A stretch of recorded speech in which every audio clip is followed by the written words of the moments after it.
Hello students, after the completion of our 4 units, we are on our 5th unit, that is surface chemistry, and it is the last unit of the physical part of your chemistry. So in surface chemistry we will understand the phenomena of the absorption, adsorption, colloidal solution, etc. So we will start the chapter with the topic that is absorption. Absorption is a not very typical term. We all are familiar with this term, that absorption is a process in which the one substance is absorbed by the another substances uniformly or throughout the bulk of the another substance. For example, that water in a sponge or a biscuit in a tea. So it is a just example of the absorption. So in the process of absorption, one will be the absorbate and other will be the absorbent. So what will be the absorbate? So absorbate can be considered as a solute, or suppose if we have the sponge and water is being absorbed by the sponge, so water will be our solute or it will be our absorbate. Or in a biscuit or in a tea, the tea will be our absorbate as it is absorbed by the biscuit. Okay, now what is absorbent? Absorbent will be the substance which absorbs, like sponge absorbs water, so sponge will be the absorbent, and biscuit absorbs tea, so biscuit will be the absorbent.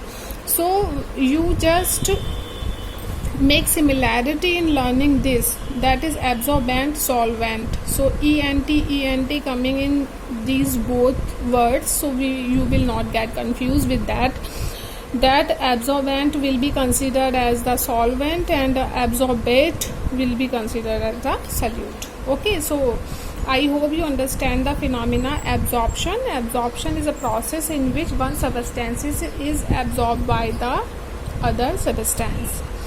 Now there is another term, that is adsorption. Now just concentrate on the latter, that is here it is B, absorption. Now here it is D, it is adsorption. Okay, so do not confuse with the latter. So now we will talk about the what is adsorption. So adsorption is a surface phenomena in which the molecules are not uniformly distributed throughout the bulk of the other substances. They only accumulate on the surface of that particular substance. So it is a phenomena of the adsorption, which is a surface phenomena. So for example, that board and a chalk. So here when we write with the help of a chalk on a board, so board does not absorb the chalk, only it is just remains on the surface of the board. Okay, so here absorbent will be the board and absorbate will be the chalk. Okay, so what will be the adsorbent? Adsorbent will be the board and absorbate will be the chalk. Okay. So the board is going to absorb the adsorb matlab means the surface phenomena. Chalk will be on the surface of the board. Okay, so it is a process of adsorption. Now adsorption can be of two types, that is positive and the negative adsorption. Now what is positive adsorption? Here you just consider the diagram. Here is a solution in which these are the solute particle and these blue one are the solvent particle. When we talk about the surface, then I made now two types here. In first type there is only the solute particles are on the surface, and in the second one solvent particles are on the surface. Okay, so where solute particles are present on the surface are the positive adsorption, and where the solvent particles are present on the surface only, it will be the negative adsorption. Okay, so when the solute particle will be present on the surface of the substance, no solvent particle will be present there, so it will be the positive adsorption, and the vice versa, that is when the solvent particle will be present on the surface, it will be the negative adsorption. Okay, now what is the reason for the adsorption? In order to balance the unbalanced forces means suppose there is a particle on which the force is acting from all the directions, then we will say that the particle in a balanced condition. But when there will be no forces acting on the particle from all directions, so it will unbalanced. Okay, now see, here is a example where it is a molecule near the surface, it is a the foreign species or other particle coming near to the surface, and here is a particle which is inside the solution, okay, or a water.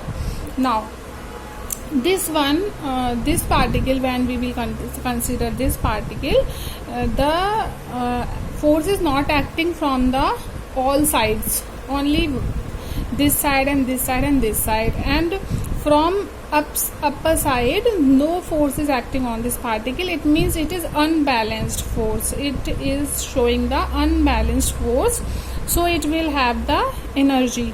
Okay, and it will be unstable also. And here is a particle which is in a bulk of the solution. Now the force is acting from the all directions on the particle. It means what? It is showing the balanced force, and it will, because it is surrounded by the other atoms or molecules inside the solution, it means what? It will be more stable in comparison to this particle, and it will have the less energy in comparison to this particle. Now how this molecule or atom will be balanced? When this foreign species or any foreign particle will come near to this particle, then what will happen? It will attach with this particle to make it balanced. Okay, and in this process some energy will be released or heat will be released, so it will be the exothermic process. Now after adsorption what will happen?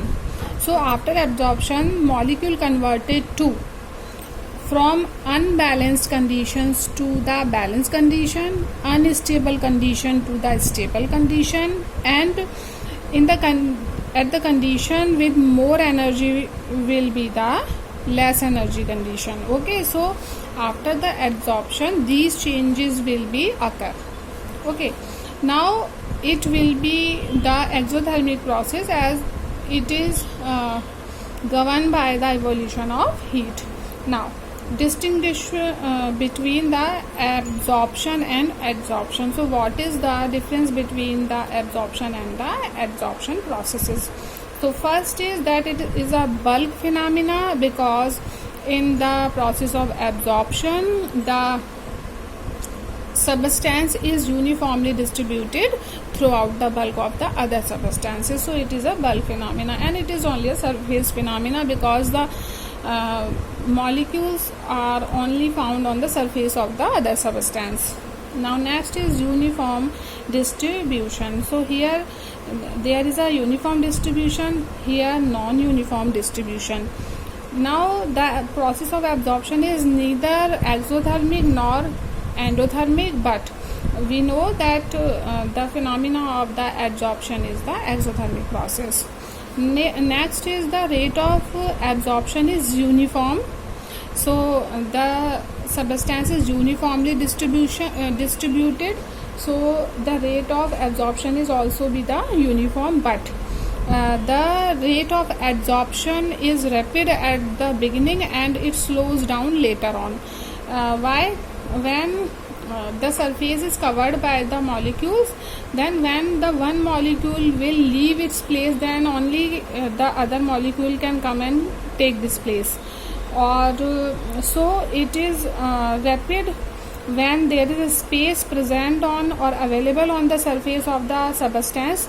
So the process will be rapid at that time only, and after some time when this space is occupied by the molecules, all the molecules, then the process slows down, because when till the other molecule do not escape or leave its position, the adsorption cannot be done for the further molecules. That is why. Next is it is independent of surface area and it is dependent on the surface area. So surface area does not affect absorption, whereas the surface area depends on the adsorption, because more surface area result in the more adsorption. Okay, so I hope you understand that what is absorption, absorbate, absorbent, then after adsorption, negative and positive absorption, and reason for the adsorption, and the distinguish or the differentiation between the absorption and the adsorption. Okay, so we will go for the next topic now. So this is our next topic, that is absorption. Till yet we understood that what is absorption and adsorption. Now it is sorption, sorption, sorption. So the process of phenomena in which absorption and adsorption means the bulk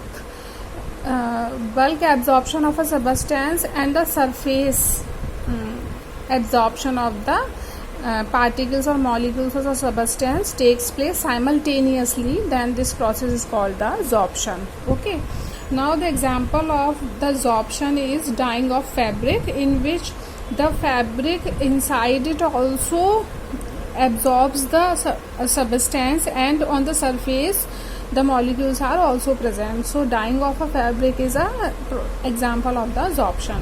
Now we will understand what is desorption. So when D comes, it becomes a opposite process. So desorption is what? It is a removal of adsorbed molecules. So the molecules which are adsorbed on the surface of the substance, so they are just removed. So this process is now called the desorption. Okay, now we are on the types of adsorption. So there are two types of adsorption, that is physisorption and the chemisorption.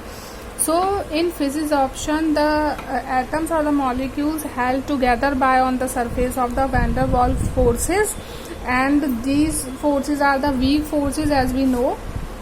And in chemisorption, they held together by the covalent bonds or forces, and these are comparatively strong in comparison to the van der Waals forces. Okay, now what is the heat of adsorption?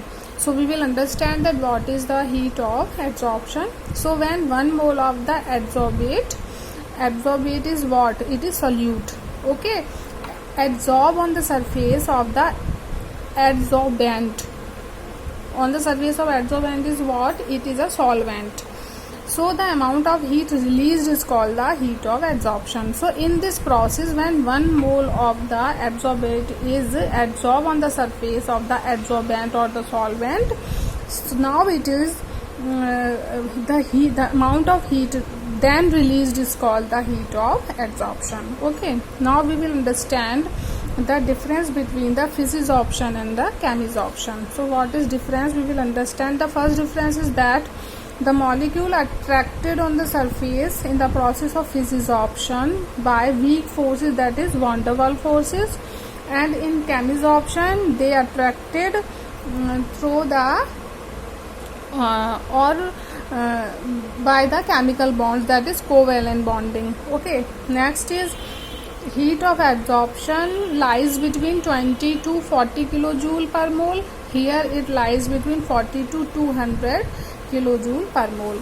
Next, it is a reversible process because it is a physisorption. It is related to physical change, so it is a reversible process. And it is a chemisorption. It is related to chemical change, so it is a irreversible process.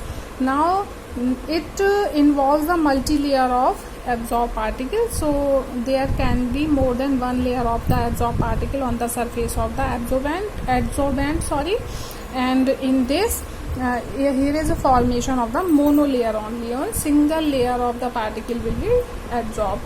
Now next is, it is non-specific in nature, so here is not any specificity for the adsorption that particular substances will be adsorbed by this particular substance in physisorption, but here is a specific in nature. It is chemisorption is specific in nature. Okay. Next, occurs at low temperature, at all temperature. So chemisorption can occur at all temperature. Now the example of the physisorption is the adsorption of gases on the surface of the charcoal. So on surface of charcoal, when gases are absorbed, so it is example of adsorption. Here when oxygen react with the silver, gold or platinum or hydrogen on the nickel, so it is example of the chemisorption. Okay, so I hope you understand the topic. Now we will do the next topics in next video. Thank you.